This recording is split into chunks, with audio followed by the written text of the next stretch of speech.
Shalom, selamat pagi Bapak Ibu Saudara-saudari yang sangat saya kasihi. Kita bertemu kembali di dalam program Heart Sayings of Jesus. Dan kali ini kita akan melihat dan belajar mengenai salah satu ucapan Yesus yang sulit, yaitu anggur tua itu baik. Apa maksudnya? Kita lihat bersama-sama ya. Mari kita buka Alkitab kita di dalam Injil Lukas pasal yang kelima, ayat yang ke-33 sampai 39. Kita mau lihat sama-sama kebenaran firman Tuhan ini. Injil Lukas pasal yang kelima, ayat yang ke-33 sampai ke-39. Hal berpuasa. Orang-orang Farisi itu berkata pula kepada Yesus, murid-murid Yohanes sering berpuasa dan sembahyang. Demikian juga murid-murid orang Farisi. Tetapi murid-muridmu makan dan minum. Jawab Yesus kepada mereka, dapatkah sahabat mempelai laki-laki disuruh berpuasa sedang mempelai itu bersama mereka? Tetapi akan datang waktunya apabila mempelai itu diambil dari mereka, pada waktu itulah mereka akan berpuasa. Ia mengatakan juga suatu perumpamaan kepada mereka. Tidak seorang pun mengoyakkan secarik kain dari baju yang baru untuk menambalkannya pada baju yang tua. Jika demikian, yang baru itu juga akan koyak, dan pada yang tua itu tidak akan cocok kain penambal yang dikoyakkan dari yang baru itu. Demikian juga tidak seorang pun mengisikan anggur yang baru ke dalam kantong kulit yang tua, karena jika demikian, anggur yang baru itu akan mengoyakkan kantong itu, dan anggur itu akan terbuang, dan kantong itu pun hancur. Tetapi anggur yang baru harus disimpan dalam kantong yang baru pula. Dan tidak seorang pun yang telah meminum anggur tua ingin minum anggur yang baru, sebab ia akan berkata anggur yang tua itu baik. Apa maksudnya, saudara? Kita harus mulai melihat lebih dalam mengenai pembicaraan antara Yesus dengan orang Farisi ini, ya. Dan mereka berkata bahwa kenapa murid-muridmu makan minum? Ya, sedangkan murid-murid kami berpuasa. Murid-murid Yohanes juga berpuasa. Dan Yesus menjawab mereka dengan sebuah perumpamaan tentang kain anggur, ya, yang tua dan yang baru. Apa maksudnya, saudara?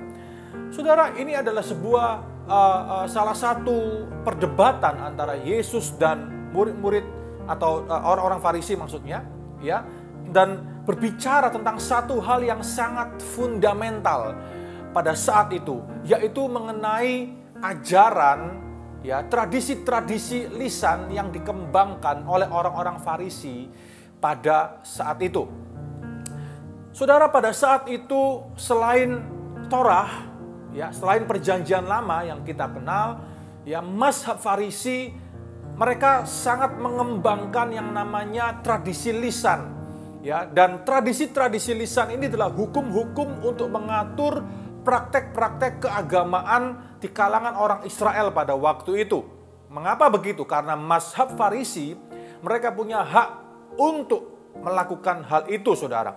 Ya, supaya apa? Mereka ingin supaya semua orang Yahudi, semua orang Israel betul-betul melaksanakan Taurat dengan sempurna. Tetapi masalahnya adalah tradisi-tradisi lisan yang mereka kembangkan kadangkala malah tidak membuat orang semakin dekat dengan Tuhan. Aturan-aturan mereka yang begitu kaku dan sangat legalistik itu malah membuat orang semakin terikat dengan hukum agama, dan mereka diperbudak oleh hukum-hukum itu. Nah, di dalam kondisi yang semacam itulah situasi percakapan ini terjadi, ya. Mereka mengeluh kepada Yesus, mengapa murid-muridmu makan dan minum sedang murid-murid kami berpuasa dan sembahyang. Murid-murid Yohanes pun juga berpuasa dan sembahyang. Percakapan ini is very Jewish. Percakapan-percakapan ini sangat-sangatlah kental dengan nuansa hukum di dalam agama Yahudi, saudara. Tetapi Yesus menjawab mereka dengan sebuah perumpamaan yang tidak mereka nyana-nyana. Yesus berkata, ya, mengucapkan sebuah perumpamaan tentang kain untuk menambal, ya, dan juga kantong anggur yang lama dan kantong anggur yang baru. Apa maksudnya di sini? Inilah pembaharuan yang Yesus sedang buat di tengah orang-orang Yahudi pada waktu itu. Pembaharuan. Yesus ingin mengembalikan Torah, perjanjian lama, kembali kepada the soul of the Torah.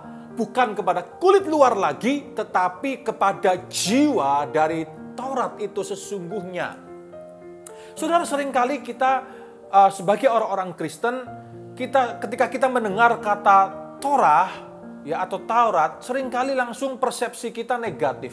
Kita selalu asosiasikan dengan hukum yang mengikat, ya, dan kita kadangkala kurang paham atau salah mengerti kata-kata statement dari Rasul Paulus terutama, ya, ketika kita membaca kitab Roma contohnya, ya, ketika dia membahas tentang hukum Taurat dan semuanya. Tapi mari kita sekarang berbicara tentang hal ini terlebih dahulu. Ya. Saudara, kantong anggur yang lama itu berbicara tentang ajaran-ajaran dari tradisi Farisi dan ajaran-ajaran Yudaisme yang sangat kolot dan sangat ketat. Bahkan ajaran mereka tidak lagi bisa untuk menerima keberadaan Yesus sebagai Mesias yang hadir pada waktu itu. Ya, mereka bahkan menolak Yesus sebagai Mesias. Mengapa seperti itu? Karena di dalam Yudaisme sudah banyak orang yang mendeklarasikan dirinya sebagai Mesias dan akhirnya gagal. Rupanya mereka punya trauma-trauma tertentu di dalam figur-figur yang menyatakan diri mereka sebagai Mesias. Beberapa orang mengatakan dirinya sebagai Mesias bahkan sebelum Yesus lahir pada waktu itu. Nah, yang Yesus maksudkan dengan kantong anggur yang baru adalah ajaran-ajaran Yesus, tafsiran-tafsiran Yesus terhadap perjanjian lama. Ya, bagaimana Yesus menggambarkan bahwa seluruh nubuatan perjanjian lama, seluruh ajaran perjanjian lama itu telah digenapi di dalam dirinya. Digenapi ketika dia hadir, ketika dia hidup, mati, bangkit dan naik ke surga. Inilah zaman Mesias itu, dan itu yang tidak bisa diterima oleh orang-orang Farisi. Mereka tetap memegang teguh Yudaisme mereka yang sangat kolot pada saat itu. Dan saudara, mengapa mereka seperti itu? Sedikit banyak mereka tidak mau berubah dan tetap mempertahankan tradisi-tradisi yang kolot itu karena itu juga berkaitan dengan mata pencaharian mereka atau nafkah mereka. Saudara, pada saat itu, di sini kita bisa belajar ketika kita mencampur adukan antara agama dan kepentingan-kepentingan politik, kepentingan-kepentingan bisnis, maka ada sesuatu yang mengerikan terjadi. Saya tidak bermaksud bahwa sebagai orang Kristen kita harus apolitis, ya. Sebagai orang Kristen kita anti dengan seluruh kegiatan-kegiatan ekonomi dan semuanya. Sama sekali tidak, saudara. Semua ada tempatnya. Tapi mari kita lihat konteksnya. Pada saat itu mereka, ya, Yudaisme pada abad pertama Masehi, mereka sangat mencampur adukan, ya, antara agama, politik, dan kepentingan-kepentingan ekonomi. Saya mau kasih contoh kepada saudara, ya, yang berkaitan dengan hal ini. Di dalam Yohanes pasal yang kedua, ayat yang ke-13 sampai yang ke-25, Alkitab menceritakan bagaimana Yesus masuk ke bait Allah, dan kemudian dia marah besar dan dia menghamburkan semuanya. Meja-meja penukar uang, money changer, dan semua pedagang-pedagang merpati, lembu domba dijungkir balikkannya, kata Alkitab. Kita melihat ternyata ada sebuah ada sebuah hal yang terjadi yang di luar pemikiran kita. Kadang kita bingung, katanya Yesus penuh kasih, katanya Yesus pemurah. Tapi mengapa hari itu seolah-olah dia kehilangan kontrol dirinya dan melakukan semua hal itu? Bapak, Ibu, Saudara-saudari, kita harus melihat konteks. Konteks dari sebuah event itu akan menggambarkan sesuatu. Bapak, Ibu, Saudara-saudari, pada saat itu halaman bait Allah yang seharusnya dipakai oleh rakyat untuk sembahyang, untuk beribadah, dibuat oleh para imam dan imam besar, Kayafas pada waktu itu, ya, untuk sebagai tempat berjualan. Berjualan apa? Ada sangkut pautnya dengan sisi-sisi ritual ibadah, ya. Berjualan kambing domba, ya, merpati yang akan mereka beli dan mereka bawa sebagai korban persembahan di bait Allah itu sendiri. Tetapi di balik itu ada permainan, di balik itu ada sesuatu yang mereka lakukan. Mereka melakukan itu di dalam gelap, saudara. Yang pertama yang mereka langgar adalah sebetulnya itu adalah tempat untuk rakyat beribadah, tempat untuk rakyat ketemu Tuhan. Tidak boleh dipakai sebagai tempat untuk berjualan. Di sini kita belajar bahwa segala sesuatu itu ada tempatnya, ada proporsinya. Ya, mana waktunya untuk kita berdagang, mana waktunya untuk kita berbisnis, mana waktunya untuk kita kerja, mana waktunya untuk kita beribadah, mana waktunya untuk kita pelayanan, mana waktunya untuk segala sesuatu. Segala sesuatu ada waktunya, ada tempatnya untuk masing-masing. Jangan dicampur adukkan. Kita bisa belajar hal itu melalui cerita dari Yohanes pasal yang kedua itu. Lalu selanjutnya adalah, ya, saudara, mereka mempermainkan permainan seperti ini, bahwa harga yang mereka tetapkan di sana itu bisa 20 kali lipat lebih mahal daripada harga pasaran di luar. Beberapa tafsiran mengatakan hal demikian. Kita bisa lihat bahwa pada waktu itu ada mata uang Romawi, ada mata uang Yahudi. Dan ketika mereka ingin membeli, rakyat ingin membeli korban bakaran, karena mereka tahu harga di dalam lebih mahal, maka mereka beli di luar. Mereka beli kambing atau domba, mereka beli merpati bagi yang kurang mampu dari luar. Dan mereka bawa itu kepada para imam. Dan ketika para imam memeriksa korban-korban itu, saudara, hewan-hewan itu, mereka punya banyak alasan. Cacat ini, cacat itu, ini tidak layak. Maka dari itu jangan beli di luar, beli di sini. Ya, dan ketika mereka beli di sana, harganya sudah 20 kali lipat lebih mahal. Kenapa? Karena kena selisih dua kali selisih kurs. Dari mata uang Romawi ke mata uang Yahudi besar, ya, dan mata uang Yahudi yang kecil. Saudara, permainan ini, permainan kotor ini yang mereka sedang mainkan di sana. Dan ujung-ujungnya adalah apa? 4 gulipat ini, kong kali kong ini, ujungnya adalah masuk ke kantongnya Godfather pada waktu itu, yaitu si imam besar sendiri, Kayafas.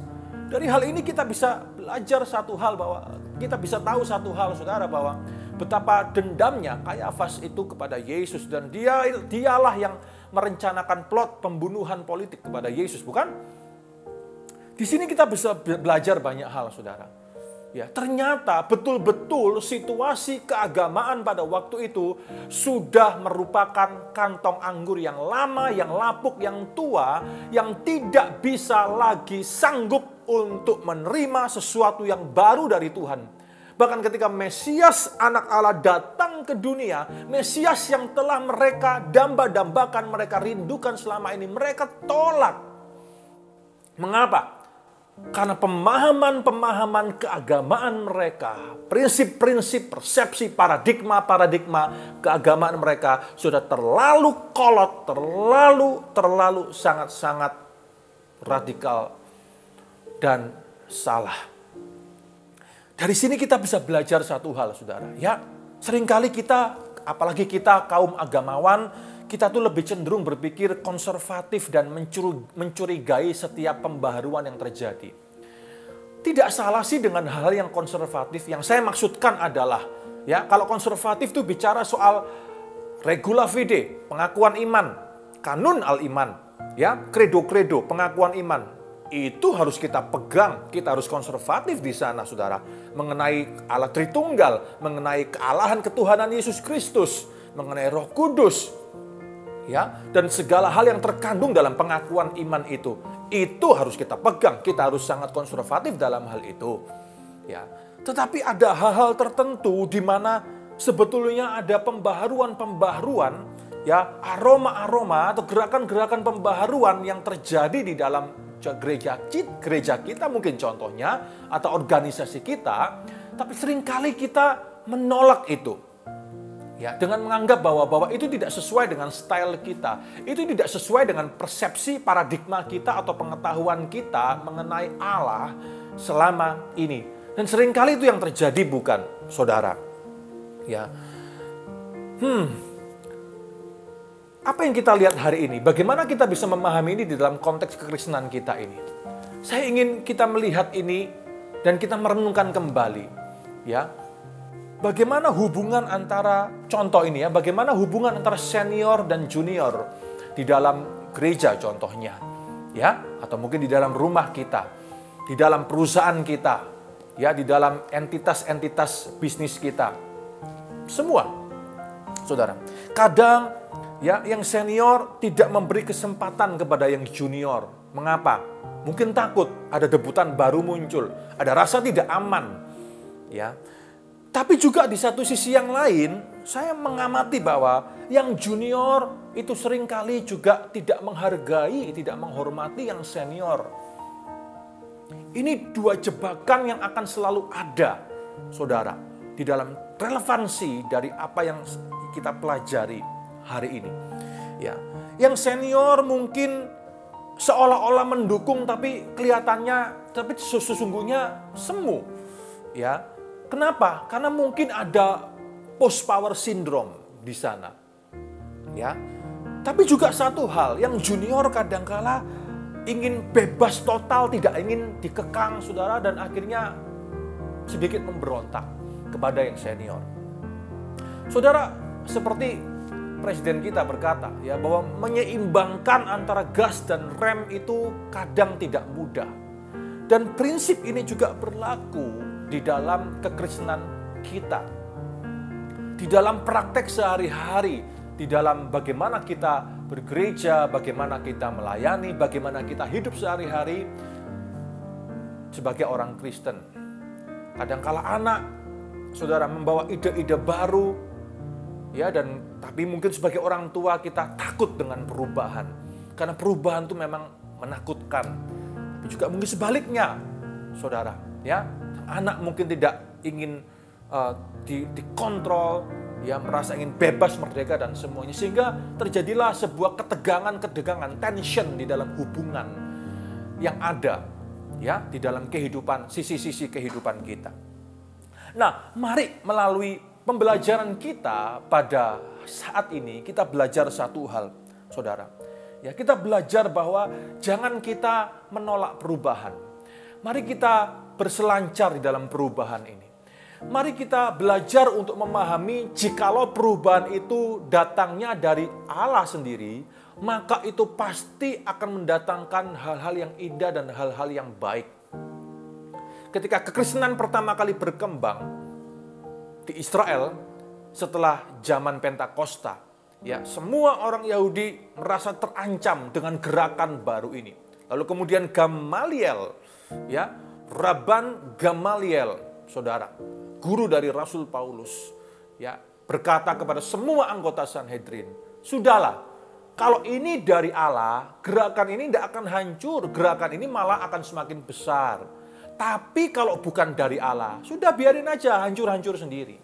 Prinsip itu yang kadangkala kita perlu miliki, kita perlu doakan, kita perlu pikirkan, saudara. Ketika ada sebuah perubahan terjadi, jangan kita merasa terancam dengan perubahan. Kalau itu baik, datang dari Allah, itu pasti akan terjadi. Itu pasti akan berbuah dan berkembang. Karena itu datang dari Allah, seizin Allah sendiri. Saudara, kita tahu bahwa kita semuanya mengalami banyak perubahan gara-gara pandemi yang terjadi, bukan? Ya, ketika pertama kali pandemi terjadi, semua pola hubungan manusia berubah total.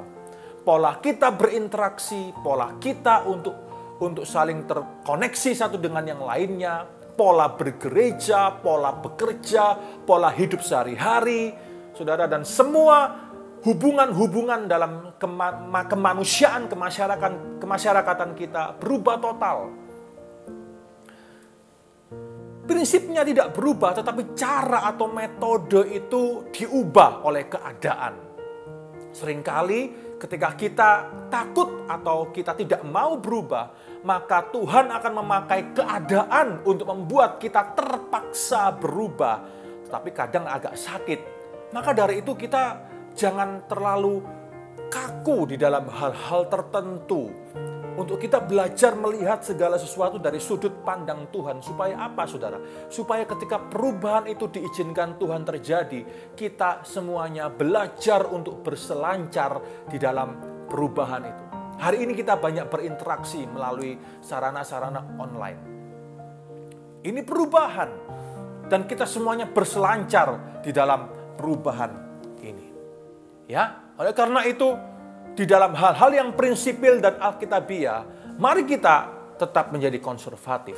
Tetapi kita tidak boleh menjadi keras, kaku, ya, dan tidak mengedepankan kasih di dalam relevansi, di dalam praktek-praktek sehari-hari. Mari kita belajar bersama-sama untuk menjadi seperti Yesus. Melihat segala sesuatu dari sudut pandang Allah. Belajar memahami bahwa perubahan-perubahan yang Tuhan izinkan terjadi di dalam kehidupan kita, kalau itu dari Tuhan, pasti akan mendatangkan kebaikan, hal-hal yang indah. Karena tangan Allah yang tidak kelihatan bekerja di balik layar kehidupan kita. Tuhan Yesus memberkati saudara semuanya. Amin.